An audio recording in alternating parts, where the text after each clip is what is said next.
बाजार जाएगी मेरी वाली तो मेरी मम्मी ही लाए। माशुका को समझे बाप की खेती है।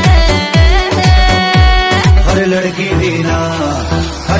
भी ना प्यार को सीरियस लेती है। 100 में से 90 को धोखा देती है। तू तो बम्बई में बड़ा राजा जानी, तू तो बम्बई में बड़ा राजा जानी, जवानी मोर जरता।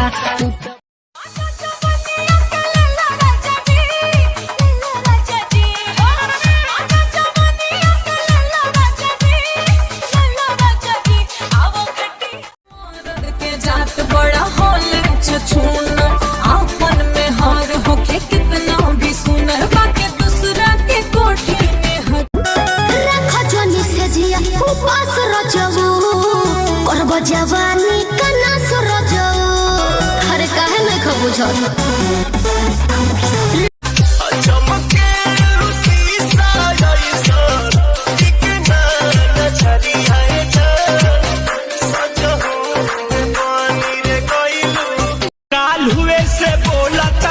खाना बाड़े मुँह फुलाइले उनके फिक्र में राते खाना नहीं खाइले।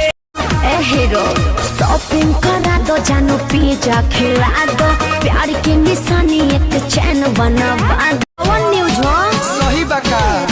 अरे पहले बताई बता नो। सुनता नि शादी तुहर सेट भइल का हो? हाँ हो जाई बाहर आया बदर न लगाई बाजी न हो अब बाजा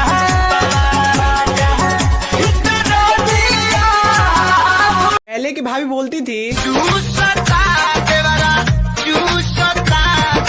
चूसता उठा के ललिया हमार देवरा चूसता। डाल दिया पहली मुलाकात में, कैसा कैसा फील हुआ आधी आधी रात में। उंगली दबाई मैं बहुत छटपटाई, उसने उंगली दबाई मैं। तोरा कनमा के बाली रे बवाल करेला, तोरा अखिया के कजरा सवाल करेला। तोर बैकिया फ्रंट दुनु मरता करंट बाजे दिलवा में हमारा सीटी। हाय रे मेरी स्वीट लाजो न लागे तो है पूछे में और सोन बात हो। कैसे बनाऊ के कोरा सुतैलू के वाड़ी में गिली लगैलू भतार संग काका कैलू। अब तो कमर के नीचे भी उठल हगता का। ये छोटी तहरा चोटी से कहते हो बुलाती है जाने का नहीं, हाँ हाँ जाने का नहीं। तो सुन हम बुलाई पे नहीं किए, इधर आ।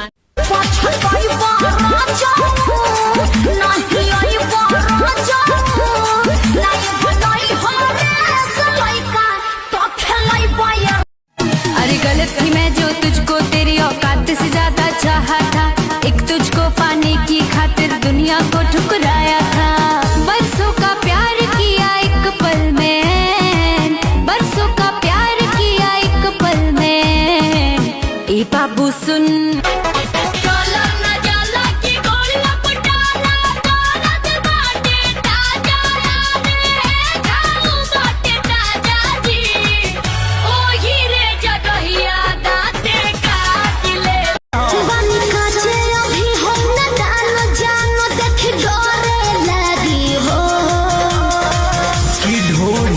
पानी तो हरा लागी हो नथिया पे चिखिलै बहु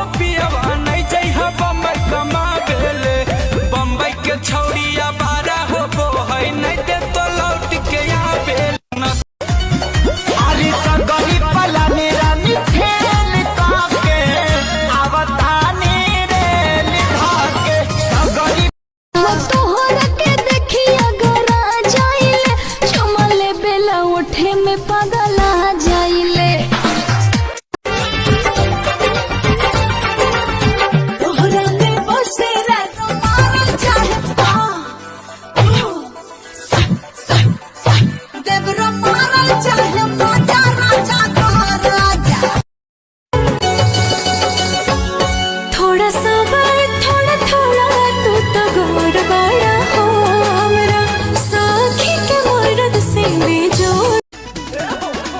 बानी तबाह तो छोड़ेला ना बाह ओने खिंचला बबुआ आचरा के काहे बड़ हऊ खमह जल सहिया लही का खिला है की तहरा राजा ऐसे कहे देखो तारा हो जैसे देखो ना पहले लगा तारा तुम्हें जो में। ए जी सुनिए ना, जा रहे हैं ना बजरिया, तो एगो लिपस्टिक ले ले आइएगा ना, 90 रुपया वाला। आमदनी 98 और लिपस्टिक चाहिए तेरा 90 के। ज्यादा बोलिए मत।